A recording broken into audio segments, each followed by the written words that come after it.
महिला आरक्षण पर अपनों का ही वार, बिल पर क्यों घिरी सरकार? ऐतिहासिक बिल की राह में आरक्षण की मांग बनी रोड़ा। नमस्कार, मैं हूं हरीश देवेकर और आप देख रहे हैं न्यूज स्ट्राइक। पुराने संसद भवन में जब तक सरकार का डेरा था तब तक सरकार विपक्षी दलों की दलील और विरोध झेल रही थी। नए संसद भवन के पहले सत्र को भव्य बनाते हुए पूरे साजो सामान और दलबल के साथ सरकार ने सेंट्रल विस्टा में सत्र का आगाज किया। ये दिन और यादगार बन सके इसलिए महिला आरक्षण बिल पर चर्चा भी छेड़ दी। सरकार इस बिल पर वाहवाही बटोर ही रही थी कि विपक्षी दलों ने महज 2 घंटों के अंदर बाल की खाल निकाल दी और साफ कर दिया कि 2024 तक भी इस पर अमल हो पाना मुश्किल है। पैच कहीं फंसे हैं, लेकिन बीजेपी की मुश्किल तो यह है कि पराये सांसद तो ठीक, अपने नेता ही इसके लूप होल बताने से बाज नहीं आ रहे। जिस नेता ने बिल को लेकर फिर बीजेपी की मुश्किलें बढ़ाई हैं, उसे नजरअंदाज कर पाना भी आसान नहीं है, क्योंकि पार्टी की फायर ब्रांड नेत्री कुछ कहे और वो अनसुना रह जाए, ऐसा कैसे हो सकता है? महिला वोटर्स को रिझाने के लिए बीजेपी ने चुनाव से पहले महिला आरक्षण बिल का बड़ा दांव खेला है। इस दांव के साथ एक तीर से 2 निशाने भी सधे। नई संसद का ऐतिहासिक आगाज हुआ और बिल का क्रेडिट भी बीजेपी के खाते में चला गया। घोषणा के शुरुआती 2 घंटे तक तो सब कुछ बीजेपी के फेवर में ही रहा, लेकिन बिल के पन्ने पलटते पलटते उसकी खामियां भी साफ होती चली गई। बिल में कहां-कहां क्या-क्या मुश्किलें आने वाली हैं साफ होता चला गया और विपक्षियों ने उस पर खुलकर चर्चा शुरू कर दी। नारी शक्ति वंदन विधेयक समाजवादी पार्टी की हमेशा से यह मांग रही है कि पिछड़ा वर्ग महिला तथा अल्पसंख्यक महिला को भी इसमें सम्मिलित किया जाए, इसमें उनको आरक्षण दिया जाए। लोकसभा और विधानसभा में तो यह बिल लागू होगा, लेकिन हम ये पूछना चाहते हैं कि ये राज्यसभा और विधान परिषद में भी लागू होगा कि नहीं लागू होगा। 13 साल से यह बिल अटका हुआ था और लगभग 1 दशक पूरा होने जा रहा है भाजपा की सरकार को, और इस 1 दशक में जब लगभग पूरा होने जा रहा है तब इस सरकार को महिलाओं की याद आई है।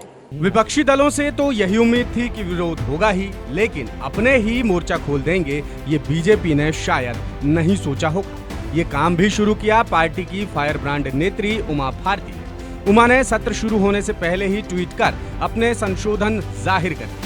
इसके बाद भी मन नहीं भरा तो पीएम मोदी के नाम पत्र भी लिख दिया। इस पत्र के जरिए उमा ने मांग की है कि स्थानीय निकायों में महिलाओं के लिए सुनिश्चित 33% आरक्षण में से 50% SC, ST और OBC समुदाय की महिलाओं के लिए अलग रखा जाना चाहिए। इसमें जवाब सरकार की तरफ से आएगा, मेरी तरफ से नहीं। मेरा एक ही कहना है कि ये जब भी आवे इसमें ST, SC और OBC महिलाओं का आरक्षण का प्रोविजन होना।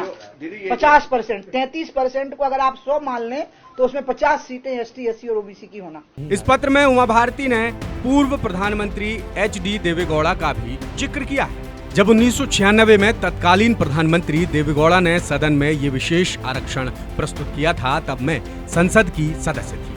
मैं तुरंत खड़ी हुई और इस विधेयक पर एक संशोधन पेश किया। उस समय आधे से ज्यादा सदन ने मेरा समर्थन किया था। देवेगौड़ा ने संशोधन को सहर्ष स्वीकार कर लिया। उन्होंने विधेयक को स्थायी समिति को सौंपने की घोषणा की। उमा ने यह भी जता दिया है कि उस वक्त भी लालू प्रसाद यादव और मुलायम सिंह जैसे विरोधी भी उनकी बात से सहमत थे। उमा भारती के पत्र की खबर वायरल होने से वो हो गया जो शायद बीजेपी ने कभी सोचा भी नहीं था या कभी चाहा भी नहीं था। इस पत्र से उमा भारती ने यह जाहिर कर दिया कि मोदी सरकार के पहले भी दूसरे दलों की सरकार में इस बिल पर चर्चा होती रही है और उसे पास करने की कोशिश भी हो चुकी है। यह भी साफ हो गया कि जिन बिंदुओं पर आकर पहले यह बिल अटकता रहा वो खामियां या कमियां अब भी दूर नहीं हुई हैं। दिलचस्प बात यह है कि उमा भारती ने इस पूरी घटना का जिक्र बिल पेश होने से पहले ट्वीट करके किया, जिसकी वजह से विपक्षियों को होमवर्क करना पड़ा और लाइन भी ठोस मिल गई।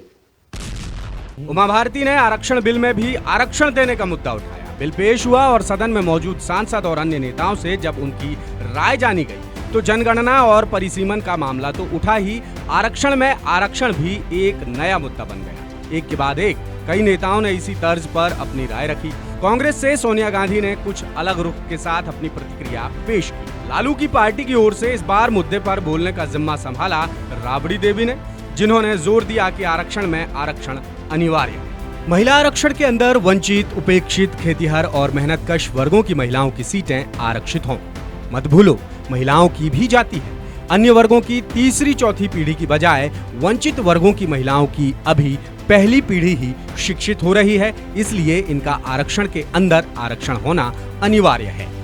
भीम आर्मी चीफ चंद्रशेखर आजाद ने भी कुछ ऐसी ही मांग की। उन्होंने इस पर 2 बिंदुओं में ट्वीट भी किया कि SC, ST वर्गों के लिए वर्तमान में आरक्षित सीटों को छोड़कर बाकी जनरल सीटों में SC, ST और OBC वर्गों की महिलाओं के लिए उनकी जनसंख्या के अनुपात में महिला आरक्षण के भीतर आरक्षण होना चाहिए। दूसरा, सरकार अगर वास्तविकता में इन वर्गों की महिलाओं का सशक्तिकरण चाहती है तो SC, ST और OBC वर्गों की महिलाओं के लिए भी सभी सदनों, लोकसभा, राज्यसभा, विधानसभा और विधान परिषदों में भी सीटों के आरक्षण की व्यवस्था लागू करें। AIMIM के चीफ असदुद्दीन ओवैसी का सुर अल्पसंख्यकों पर सिमटा रहा।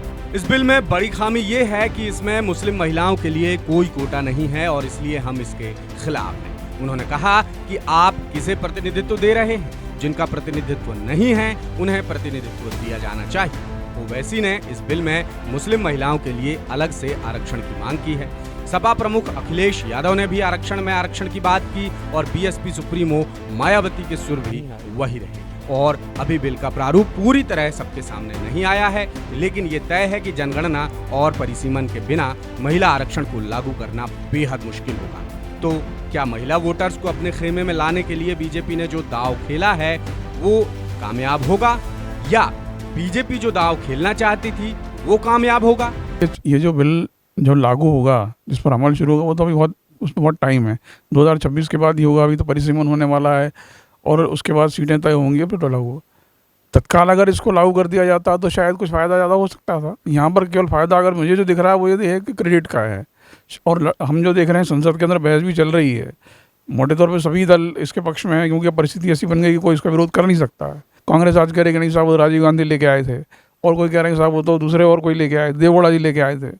तो ये भी मतलब कि बहस है, इसका कोई अर्थ नहीं है। कुल मिला के बस इसका एक ही सकारात्मक पक्ष केवल ये है कि ये जो बिल सालों से लंबित था और महिलाओं को जो अधिकार, उनको राजनीतिक दृष्टि से अधिकार मिलने चाहिए थे जनप्रतिनिधि के रूप में, वो अब मिलने जा रहे हैं। लेकिन वो तत्काल नहीं मिलने वाले हैं, कि सबको मालूम है, क्योंकि बिल में जो कई इफेंट लगाए गए हैं वो इसी आधार पर हैं। मध्य प्रदेश सहित चंद राज्यों में तो चुनाव बहुत नजदीक है। वहाँ बिल के अनुसार टिकट वितरण कर पाना तकरीबन नामुमकिन ही नजर आता है। इसी मुद्दे से जुड़ा हमारा आज का सवाल है कि क्या महिला आरक्षण बिल पेश होने के बाद बीजेपी को होगा महिला वोट्स का फायदा? आपके पास 3 विकल्प हैं। पहला हाँ, दूसरा नहीं और तीसरा कह नहीं सकते। इस सवाल का जवाब आप हमारे तमाम social media platforms Facebook, YouTube, Twitter, Instagram और हमारी वेबसाइट www.dasutr.com पर भी दे सकते हैं। पिछले एपिसोड में हमने आपसे सवाल पूछा था कि क्या ज्योतिरादित्य सिंधिया की मौजूदगी से ग्वालियर चंबल में होगा बीजेपी को नुकसान? तो इसके जवाब में 81% लोगों ने कहा हाँ, 18% लोगों ने कहा नहीं और महज 1% लोग बोले कह नहीं सकते। महिला आरक्षण बिल पास होगा या नहीं, ये बात का मसला है। फिलहाल जो दल महिला हितैषी होने का दावा करते हैं वो इतना तो कर ही सकते हैं कि बिना बिल पास हुए भी रिजर्वेशन को ध्यान में रखते हुए ज़्यादा से ज़्यादा महिला उम्मीदवारों को टिकट दें। लेकिन ये इतना आसान नहीं है, खास तौर से चुनाव के मुहाने पर खड़े राज्यों में जहां साल भर पहले से सर्वे हो चुके हैं और उम्मीदवारों का चयन तकरीबन पूरा हो चुका है। खुद बीजेपी ही अपनी एक लिस्ट जारी कर चुकी है। ऐसे में विधानसभा चुनाव में खुद बीजेपी ही महिला आरक्षण पर आगे नहीं बढ़ सकती। अब लोकसभा चुनाव में पार्टी का रुख साफ करेगा कि महिला आरक्षण को लेकर कौन कितना गंभीर है। नमस्कार।